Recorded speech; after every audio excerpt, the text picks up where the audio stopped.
Saroj Mishra role कर गाना से खुश है के 500 रुपया प्रदान कर हैं और इकर बाद रतन भैया रोरे तैयार रहा।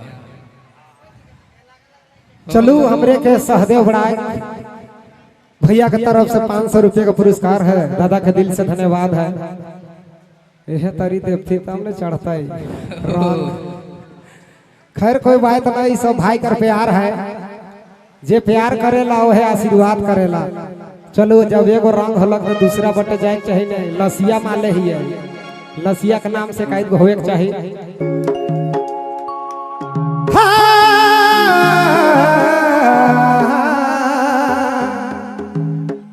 कहैला रे रानी ई हाड़िया बिची सिला तोरे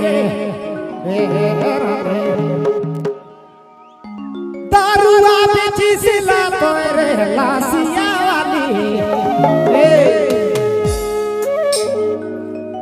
लासिया वाली पिया के मोके मतुआली लासिया वाली पिया के मोके मतुआली रे देखने बटे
भाई दिल से धन्यवाद है।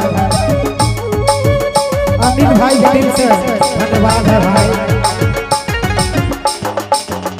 बांसुरी के दिनों का बांसुरी बनाओ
पिया के मोके मतवाली लसिया वाली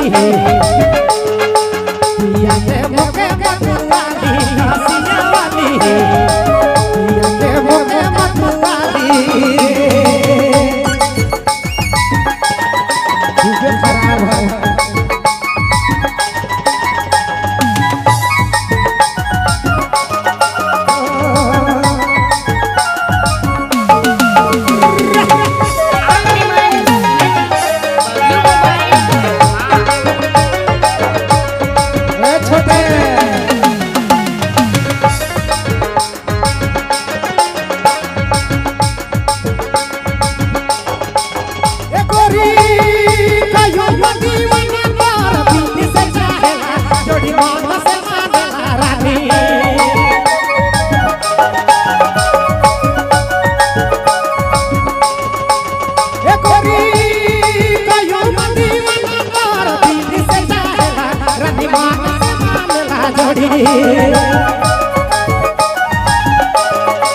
हाड़िया बची सिला तोरे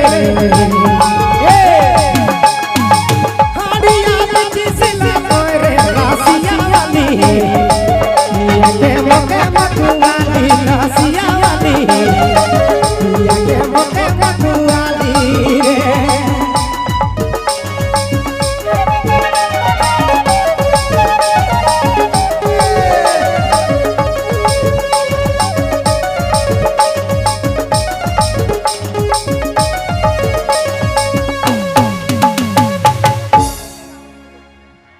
बहुत बहुत धन्यवाद देखे फगुआ